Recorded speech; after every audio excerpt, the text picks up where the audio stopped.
you're wanting to explore debt, it's about who you choose. Every lender has different ways they approach it. We're very much so relationship driven because we care a lot about our position between VCs and companies.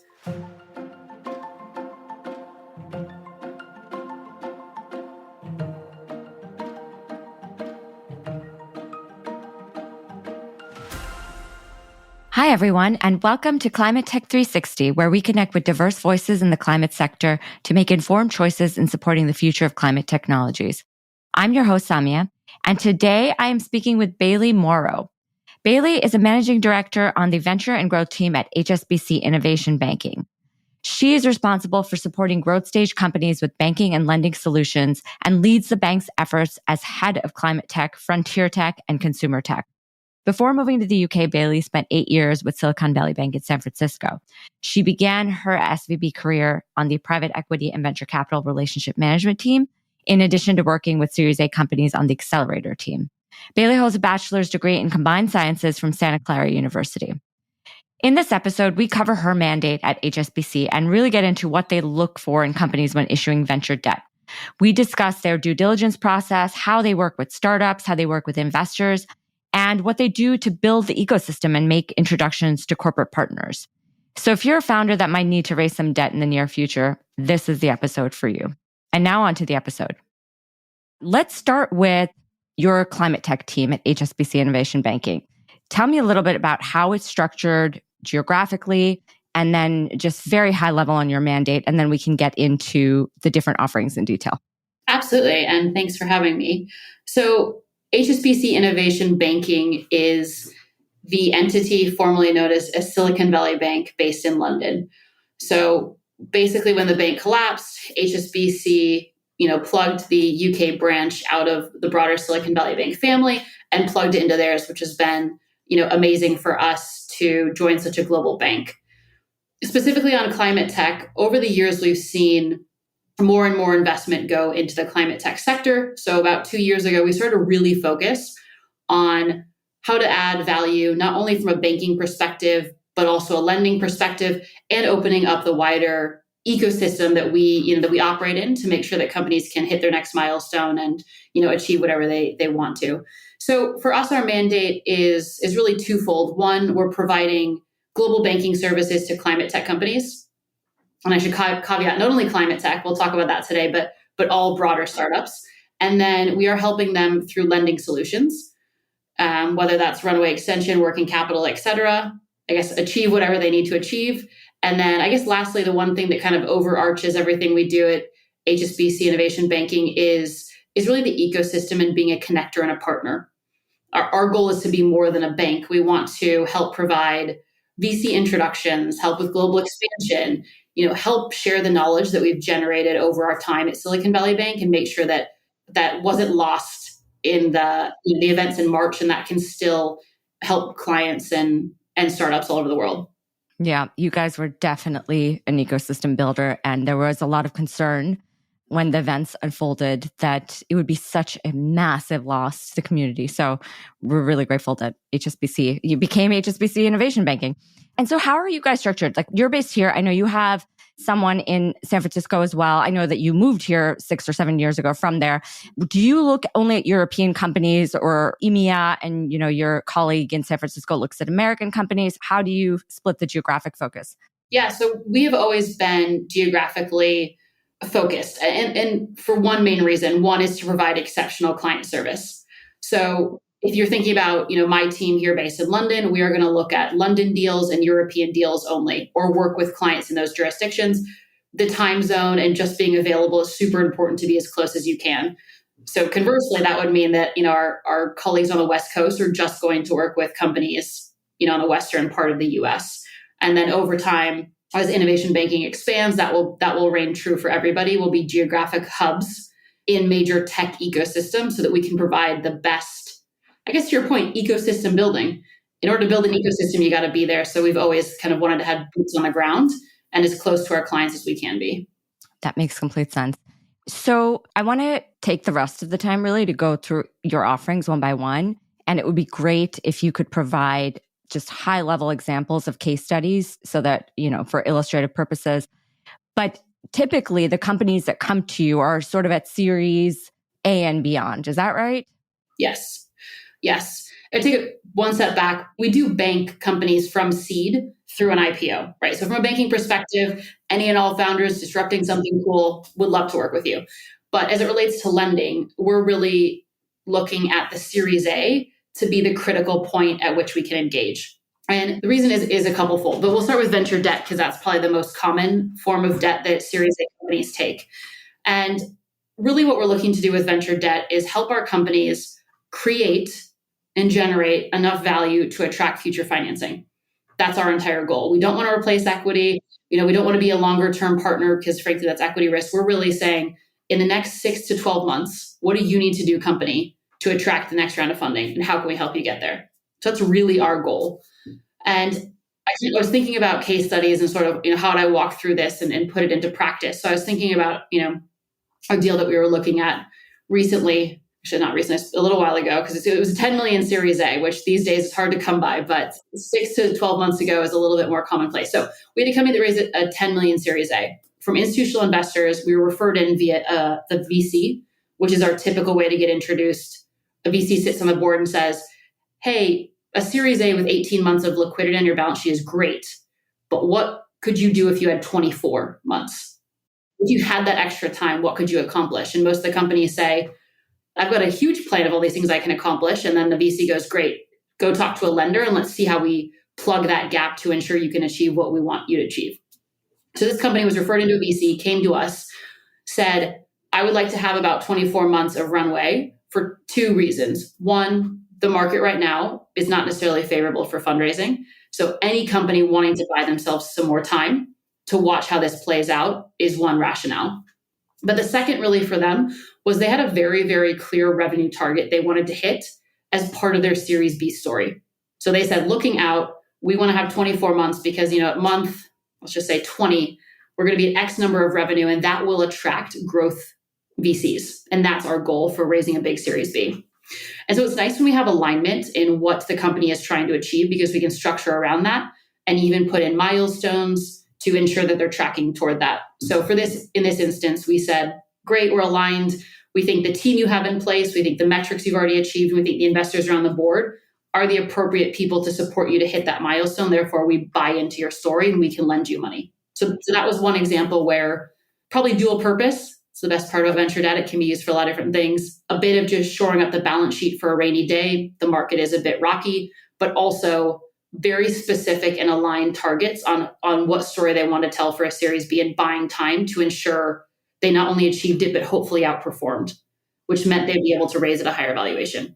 So that's a great kind of use case for venture debt in our mind. Okay, great. And then historically, venture debt issued by SVB has been cash backed. So usually a company will raise some money, some equity, they'll take that money, put it, deposit it with SVB, and then you issue the venture debt. Is that still the case or have things changed? Yeah. So I guess what you said is true, but I guess the one, caveat I would say is it wasn't covenanted. So it wasn't required. It just so happened that we were a great startup bank for banking anyway. So people wanted to bank with us. In this new world where we have diversification, most banks are never going to have 100% wallet share of cash anymore. So we rely on structural components within our debt to make sure we get visibility on future cash, but we don't necessarily need 100%. And it's probably unreasonable to ask anymore. So really what we're looking at is taking a senior secured position over all of the business's assets. So effectively, what does that mean? If you're in the UK, it means sitting on a company's house, you have a bank with HSBC Innovation, or you have a loan, with HSBC Innovation Banking. Everybody can see it. And we now have, legal ramifications in a worst case scenario to get those assets, liquidate them, and pay ourselves down. In reality, that's very rare. We're talking about worst case scenarios. I think the beauty of, and maybe to give a little piece of advice here, you're wanting to explore debt, it's about who you choose. Every lender has different ways they approach it. We're very much so relationship driven because we care a lot about our position between VCs and companies. So while we do have a senior secured position, our immediate thought in a worst case is not to go liquidate that. You can imagine sitting in between those two parties, that would be not good for anybody. So that's just something to be thoughtful of. It is a key component of security, but is hopefully in all scenarios a worst case option. But that's really useful for investors to know, because what you're really looking at is who's on the cap table and do you have a relationship with those investors? Yeah. When we look at a deal on my team, and everyone looks at them a bit differently, but my team effectively looks at four things. We look to check that the company has raised a Series A or B or C and subsequently has a fully funded plan, meaning for us, that's 18 to 24 months of liquidity in this environment. The second is the VCs around the table are institutional, because in our mind, that means they set aside reserves, they take board seats, they invest on a 10-year horizon. Those are things that we can get comfortable with, we understand. Huge perk if we know them. It helps. We love to pick up the phone. Things are not going to go 100% to plan in any startup, and we all know that. But open communication means we can weather those storms together. The third is we're looking for strong KPIs. You could argue, what does that mean? For our climate tech companies, we're looking at, different levels of TRL. We're expecting at Series A, B to be 4 and above. Those are wishy-washy. You can kind of, depending on the tech. In our consumer companies, we're looking at LTV to CAC ratios. So we pick whatever is important for that vertical we're looking at, measure KPIs. And then the fourth for us is what we call a gut check, which is the best part of this job. Have I seen a type of company like this before? Do I think the market's saturated? Do they have product market fit? Do I like the team? It's a 4-year marriage with a lender. So we got to like each other. And do I think that this is, a story I want to be a part of? So in general, those are the things we look at. So to your point, we heavily rely on the VCs. Of course, they're a core partner of ours, but it is in the context of liquidity and business performance as well. And we bring those together to make a decision. So for term loans or, any sort of senior secured debt, usually some collateral or IP is required, but many of these hardware companies or hard tech companies don't have that by Series A. So is that something that you look for? Because that wasn't mentioned on your list. Yeah, it's a good question. So I think we take a senior secured position over any assets, but the reality is it's almost always a focus on cash. It is the most important asset. And for us, it really helps us determine the amount of liquidity, helps us determine how much of the debt they can service before they run out of liquidity and need to raise again. So that's probably our most important. So when we say collateral, we're really talking about cash. As it relates to IP, we would love to see some of our companies have IP, maybe in the form of patents, et cetera, but it's not a requirement. So we would look to maybe wrap those up in our security net. But again, to your point, it depends on where they're at in the life cycle. So when we are looking at hardware companies and we're leaning in early, outside of cash, the other part that we're really focused on is probably the contracts. And in a worst case scenario, we would be able to collect those as sort of accounts receivable. So it does fall into security. It's not always the main one people think of, but we want to see really, really strong contracts with back-end fees. If you're looking at off-take agreements, we want to see, take or pay, but really strong cancellation penalties potentially in there.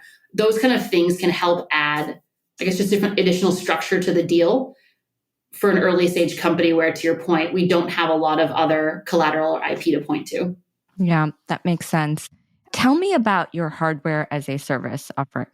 Yeah, so this is something fun that we built up a couple years ago, and it kind of took off. The reality is, at Series A and into Series B, 9 out of 10 times most companies take venture debt.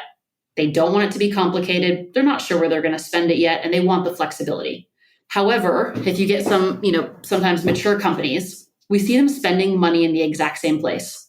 So all of our hardware companies, we just said, here's a chunk of venture debt, and they put 100% of it into inventory and hardware spend. And we were like, this really can't be the most effective structure when we know exactly where they're going to be putting the money. And we love matching funds to uses. You say, I want to invest in X or buy X, and we can say, great. That's easy for us to track and understand. So anyways, that was the background of just trying to be really creative for our clients. So effectively, what we're looking for the hardware as a service is companies that are bundling a hardware component with a monthly subscription.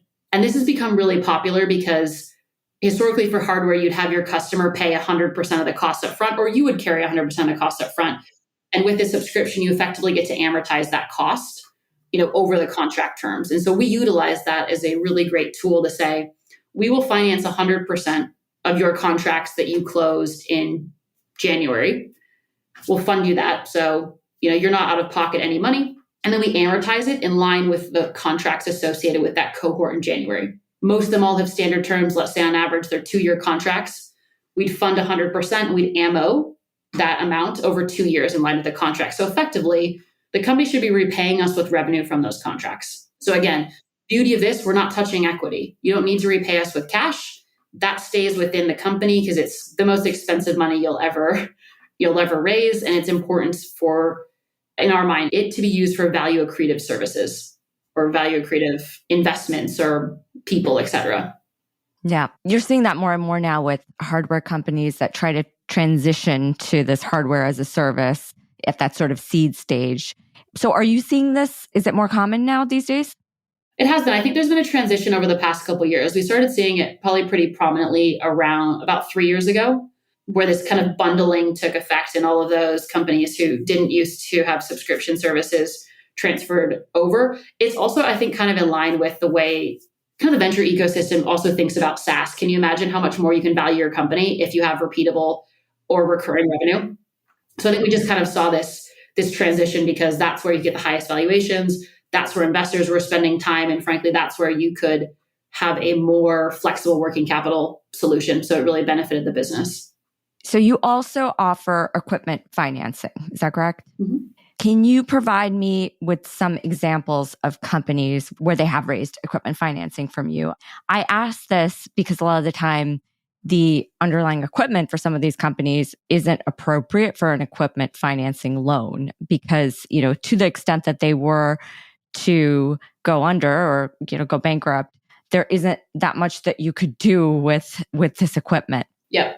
So I say equipment financing, I should probably be a bit more clear. We do fund into equipment spend, but we don't do specific equipment financing. So to be clear, because there are different kind of lenders out there, and it's important to clarify this. There are lenders out there who will just lend on the equipment itself and not take security over the rest of the business. To your point, that's pretty tough for us because there tends to not be very much equipment in the business to take that kind of risk. So we will lend on a specific equipment spend, but we will still take the senior secured position. And then your next question should be, well, why is that a benefit to a company? That's what I would ask. Well, is that just venture debt that's less restrictive and allows companies to spend it on equipment? Is that effectively the same thing? It is. So it's in our mind, it's a bit of a twist on venture debt. So venture debt it's pretty well defined, right? It's a 12-month interest-only period followed by a 3-year ammo. Everyone does it. That's really clear. What we do with equipment financing is we allow for bigger facilities and longer amortization periods. So if you think of some companies that are going to consistently buy equipment, we're consistently doing term loans where you say, I'm going to spend $1 million on equipment. Great, we fund $1 million at close, and we amortize it over a longer period of time to match the amortization of that equipment. So it ends up being a lot more flexible, and we also try to reduce the cost. Again, we're matching funds to uses. We have an amortization schedule. We know where this is going. We can reduce the cost and get bigger over time the closer we are to the assets. Whereas venture debt, remember, it's pretty standard across the board. The price is the highest you will get because it's the most risky capital for us. So this is a couple steps down in our mind, where we closer we are to the assets and lending specifically to them with specific reporting that shows us the amortization of that gets us more comfortable.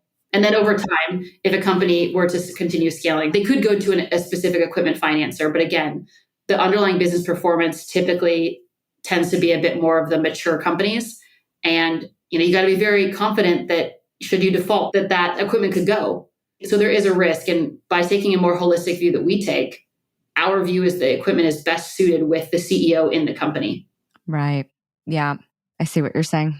So what are the different criteria that you would look for in a company that would want to raise debt that has the option to spend it on equipment financing versus someone that's just trying to raise venture debt? Yeah. So a couple that we've done, one that we did pretty early on with a company, they wanted to buy a machine that was so hard to get that the resale value when we did the, market research was so high that we had so much confidence that we could liquidate those assets. And in a worst case scenario, that we wanted to lean in on that. What is so hard to get? 2 years? Biochar? Was it biochar like early days? That's what I'm guessing. No, it was a machine. It was a machine. And the people that make this machine is only one company in the whole world that makes it. So to buy it, is incredibly expensive, but they're so difficult to get because manufacturing is backed up because it's one company in the whole world. We had a lot of confidence that the resale value and market for this was very high. So we leaned in on that one in particular to fund that. But to be clear, they were still Series A. They still had awesome investors. We just went maybe slightly above our normal comfort level, given that we could mitigate some of the risks with how, again, high the resale value was and how important this equipment was. Got it. Now, the reason I asked about biochar is because you need a pyrolyzer, the pyrolysis machines, and some of those machines take like 18 months to secure even now. So I think probably a few years ago it would take.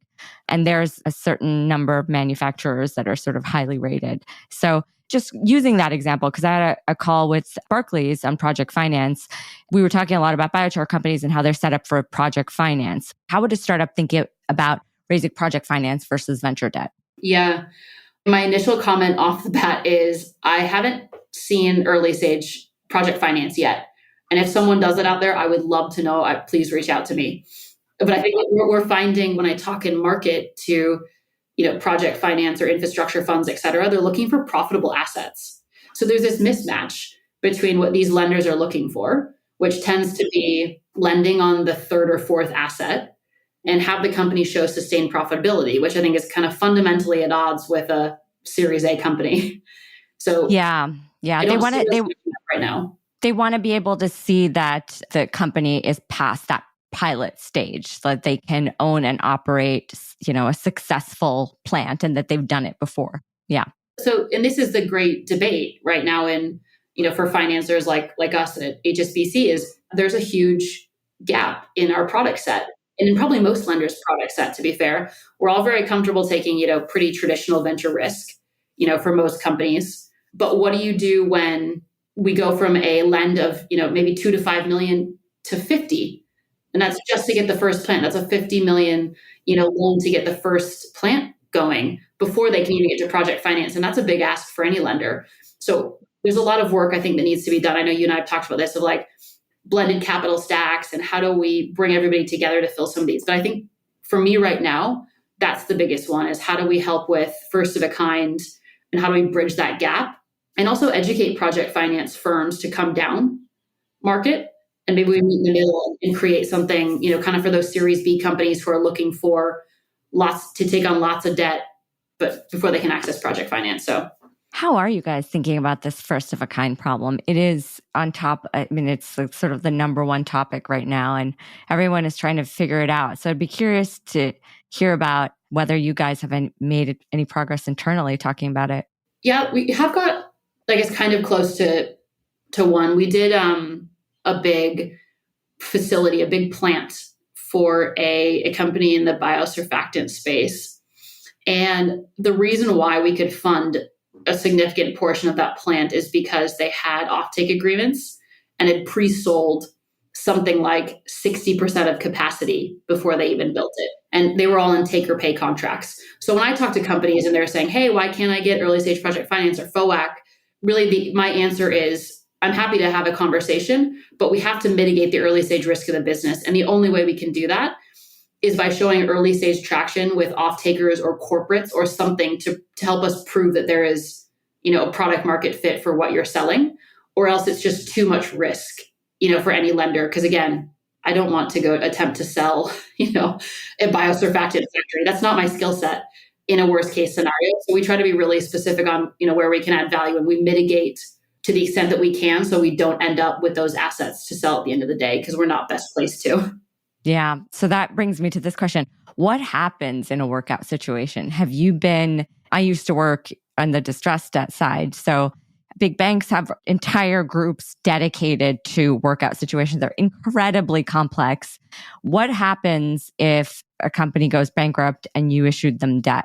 Great question. I think my first initial response is an unbelievable amount of collaboration. And why I say that is because, for us and just kind of going off of your comment, your deal team stays, but we bring in experts to help us. So I think that's one really critical thing for us. It's a team effort. Second, and why it's so critical for our VC relationships, we immediately get them in a conversation. In fact, we probably already have flagged that this was going to be an issue, and it wouldn't be the first time we're hearing about it. So for us, it's collaborating with the deal team, with our specialist team who's been through this before, with the investors, and with, I guess, the bankruptcy proceedings and what that entails.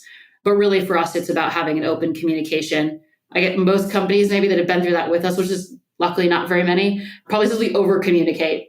Any lender, if you're going through a tough scenario, just wants to be kept up to speed. The worst is when you surprise us. I'm sure investors can say the same, right?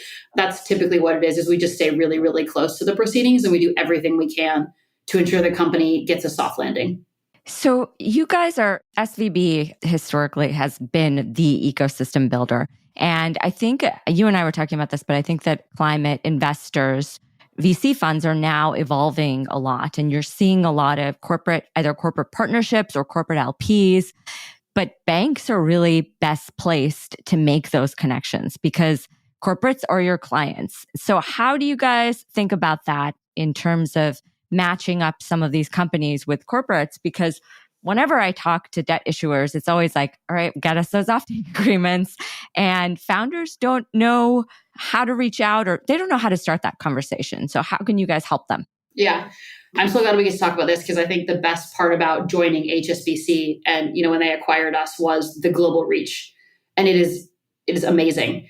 So I think we do a couple things, I think to help promote the ecosystem. I think one is, HSBC in itself, we have a massive footprint and we are hugely, hugely dedicated to, getting to net zero very quickly. So we run internal RFP processes. And it's all incumbent on, us as relationship managers to kick those out to our clients and to push those, frankly, up the chain to make sure that our management knows the amazing stuff happening in the early technology space so we can adopt it. So that's one. We run RFP processes to help with our own internal, whether that's climate risk or ESG, all those kind of things. So absolutely something we should be helping with. The other thing that we've been working on, and still early days because we've only been with HSBC for less than a year, but is either doing technology showcases. So what that means is we pick a topic. For example, let's just say carbon capture. We bring a whole bunch of carbon capture companies effectively to a showcase, and we bring all of our corporate clients, and we just set them up in a room, and we allow, that amazing kind of natural collaboration to happen. That's gone really well. We used to do that a lot in Silicon Valley Bank days, and that's a really important thing to continue, just given the breadth. And the other piece is we actually have a whole bunch of teams that are within our ESG space, and we tag them into conversations, and their entire job is to make connections above and beyond the innovation bank, which is amazing. So for example, they would go on a call with a large corporate and say, what are some of your initiatives that you guys need to work on, or that are high priorities? And then they actually go internally, tag all of us who have potential companies that could serve that. And, we flag those up on a no names basis to see if we can make any matches. So we do it all the time. It's a core part of what we do. I think making the connections is just incredibly rewarding. To your point, right? It's so important for startups. And so we are really focused on finding ways to do that. And I hope over time, we just become more and more streamlined as we make all those internal connections that we need to. We are the new kids on the block, so it'll take some time. But like I said, it's a big focus for HSBC, both internally and to help our clients on their journey. And do you do that for all your clients? So anyone that banks with you, even if they just have an account, or are there special things that you offer to people who have, raised debt from you, to startups that have raised debt? We fundamentally have the belief that we want to help the broader ecosystem, regardless of whether or not they're a client. We do everything we can to make connections, even if you don't have a bank account or a loan with us. We've always had that kind of mantra, I guess you could call it, because we need to bring everyone on this journey. So no prerequisites or requirements for that. Oh, that's great. I hope that every founder that listens to this reaches out to you, because that is so value added to the ecosystem and it's absolutely needed. One final question, then I have a question about your market outlook. But when would a startup begin to engage with you ahead of their next fundraise? So let's just say, would it be sort of they've just raised their Series A and they have 18 months of runway and they want an extra 6 months, like you said in your first example? And then when is sort of the latest they could possibly engage with you before they're running out of cash? Yeah. So my first initial thought is we would love to bank you at the seed to start. Any company that's raised a pre-seed, seed, accelerator, anything, we absolutely can service you at that stage. And the reason why we love starting that early is because we get to know the team and we get to know the story. And when you go into a debt process, it's on the relationship team and the debt team to tell your story. It's very hard when it's a short and quick process and we're trying to explain incredibly complicated technology, especially in climate. But we've been a part of the journey and we can say, in all of these different instances, the company outperformed our expectations. That's an amazing journey to take a credit team on to get them comfortable versus being put into a debt process with an advisor and having a couple days to get credit up to speed. Again, we're so relationship focused. So we love to have those names circulated internally ahead of time as ones we really want to get in front of. So in general, that's kind of how we operate. I think for us, we typically say right after a fundraise is the best time to engage with the lender. The reason being, all of your stuff is ready to go. Your entire DD pack is done for you. We look at all the same diligence as venture capitalists do, almost exactly the same. So really nice to just piggyback on that. The second is you have the most liquidity. For most lenders, cash is king, and we will give you the most favorable terms if you have the most liquidity. It's the safest position we will ever be in as a lender is when your balance sheet is the most robust, right? So that typically is what we think. In general, I think we're in this current environment, I think it's just we're trying to be really, really thoughtful about not lending into too low of liquidity situations. And for us, that would probably be around 12 months. And it really, there's no hard and fast rules for any lender, I don't think. It's dictated by the current environment. And you probably know this better than anybody. We're hearing a fundraiser that used to take 3 months takes 9, and a 6 month takes 18. So you need to have enough liquidity that when you bring us on, you've not only have enough liquidity to service the debt, but also get the next fundraise underway. So anything less than 12 months, we're getting into bridge territory. And that just becomes incredibly difficult for us because we would view that as more equity risk. So if a startup let's just say they were raising not 10, but let's just say 5, and the round is looking to shape up as closer to 4. Would they then get you involved before they close their equity round, or would it make sense to just close that round and then come to you immediately afterwards because they, want that extra $1 million? Yeah, I think I would say probably immediately after. But there is some debate on this. So I think what's a really interesting conversation is when I talk to climate tech investors and especially hardware, a lot of them are calling us and saying, hey, actually, we'd love your opinion earlier because sometimes investors want to see debt and then debt want to see equity. So we both kind of can sit around the table sometimes and look at each other to say, what are you going to do? And we're like, well, what are you going to do? So there are instances where it can actually be helpful if we're already collaborating ahead of time and you're looking at a full package. The flip side of that is it's incredibly distracting. So I think our protocol for a founder is get the equity done. It is by far the most important. Get people in there that are going to help you accomplish what you need to and then come talk to us because you're going to have to run 2 diligence processes. And that's, again, a bit complicated. So there's probably not any right answer there, but I think we'd probably say get the equity done, come to us immediately after. And if you want to have prelim conversations, I'm thinking X, Y, and Z, we could have a quick chat without any kind of commitment, at least give you a broad steer of where the market's at. And how is your diligence process different, given that I can understand from a debt perspective, you're looking for different things, right? So I think you would want more granularity when it comes to cash flow and are they calculating the working capital and the timing around that. But you were saying earlier how it's useful for them to come to you right after a fundraise because the data room's already ready and you would just plug into that data room. So how is your diligence process different, would you say, than equity guys?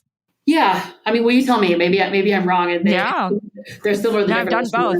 Yeah. I've never been an investor, but I guess I would say for us, it broadly follows this kind of schedule. So usually initial meeting with the founder, learn about the business, check off some quick questions. If we think it's a goer, meaning the debt ask is within appetite, there's enough liquidity, we like the investors, and we're starting to hear good things, we share a diligence list. So exactly, let's just say we get access to the DD room. It takes our team about, let's just say a week max to dig through all that and have a follow-up diligence session with management. So that's where we get, probably CEO, COO, CFO, everybody in the room, give us context behind the numbers, et cetera. On occasion, we will do a reference call to a client. If there's big corporates involved or something we want to check, we'll do that. And then the last piece is diligence calls with the investors. So we tend to have 2 diligence calls with probably 2 of the board members.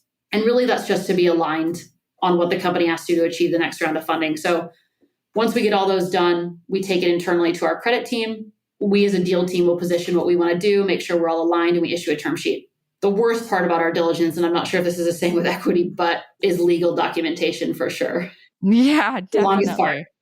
So then we get the lawyers together. We try to reel them in when we can, right? Kind of keep them aligned on a timeline. But the reality is It always takes longer. every company is sensitive to different things, right? So there's stuff to go through. But once that's done, we close and fund. So it's pretty smooth after that. But I always caveat the legal piece because it's a bit out of our control in terms of timing. Yeah, that makes sense. No, it's very similar to what, venture guys do. The only thing I would say is when I was a debt analyst, we just looked at the cash flow statements in a lot more detail. And a lot of the time, depending on the stage of the company, they didn't look at their cash flows from that level of granularity because they never needed to. So I think it's a little bit of work on their side when they're banks doing DD. Yeah, it's interesting. I mean, for us, I would say probably 9 out of 10 companies we lend to are loss making. So we'll look at the cash flow statement, but the reality is we don't expect them to be profitable. And so we're pretty much just looking at, well, there's a lot more. I say that pretty much like it's easy. There's a lot of stuff we go through. I don't want to make it sound like my team doesn't work incredibly hard. Really what we're looking at is levers at the end of the day. So if you have a fully funded plan and we go into the company and say, if things don't go to plan or you perform to 70 or 60 or 50% of revenue, what levers do you have within your income statement and frankly, your expenses that we can toggle to ensure you have enough liquidity to get through this? So it's more about context from the team on where they think they can eke out the most value and where can we flex up and down spend versus can you get to profitability and can you sustain that? So we do spend a lot of time in the financials, but coming back to my earlier point, given that we're complementing equity and helping companies raise the next one, it's really also critical, and this is similar to VCs, of spending time on what does it take to get to the Series B? What business metrics do you need? And we actually spend quite a bit of time on that because we want to be super aligned with how we structure our deal and what the company has to achieve. So we're not, kind of lending into a situation that's not going to result in a next round of funding. Yeah, that makes complete sense. So I always like to wrap up by asking our guests where you think the low-hanging fruit is in climate tech. So areas that have the potential to have an outsized impact, but don't get enough attention. And I think that you have a very unique perspective because you bank startups very early on. And then you also issue debt to startups Series A and beyond. So you get a perspective that a lot of investors don't get. I would imagine that you see sort of waves of things coming through in the later stages. Let's just say your software group probably sell a lot of carbon accounting stuff and a lot of battery, a lot of hydrogen, things like that. But in the early stage, it's a little bit more of the Wild West. So I'd love to get your answer on this. It's funny. So I was thinking about this ahead of time, and I was going through all the different sectors and thinking about the portfolio. And funny enough, the one thing I kept coming back to was, wow, wouldn't it be amazing if we could educate the public in a consistent and factual way? And I almost feel like that's, which seems kind of silly and has really nothing to do with venture. No. But I'm thinking about all these amazing technologies. I'm like, actually, we just need to unlock education in a bit better way. Because I think, I don't know, that's probably a silly thing to say, but I kept coming back to, not at all. Well, carbon capture is so interesting, but it got a lot of traction, but it's kind of dying out. Or to your point, all of the carbon accounting, super interesting, but maybe a bit crowded at the moment. You've got all these amazing circular economies, but can you get the public to buy into it? And I kept feeling like, I don't know, I want it to have this resurgence where we're getting consistent communication, government alignment, clear incentives, and just super, super factual stuff out there for people to bring them on this journey. Because I find that that's where I'm the most frustrated. And there's the most impact if you get everyone marching in the same direction. And right now we're a bit scattered. I love to hear people have different perspectives on this, but I was listening to a podcast that was interviewing Dr. Jonathan Foley, who's running Project Drawdown right now. And he was saying somebody that he respects the most in the climate industry was saying that what we can do for climate change, the best thing that we can really do to mitigate climate change is to talk about it. So to talk about it and to constantly talk about it and to talk about it in a way that people understand, which is exactly what you're saying, right? And I think that's what they're doing at Project Drawdown, really.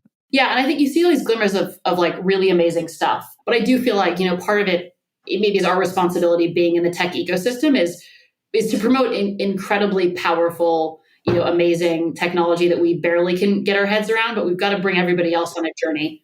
It's not good enough just to put out something incredible that has maybe a very big impact, but everyone needs to know about it. And I think that sometimes we miss that connection because we're a very insular community and probably could do a lot more to bring the public along on that journey and bring them in and educate them a bit more. And that is it for today's episode with Bailey Morrow. If you found it useful, please click the subscribe button and leave a positive review, as that helps new listeners discover the show. Thank you for listening and hope to catch you at the next one. Bye, everyone.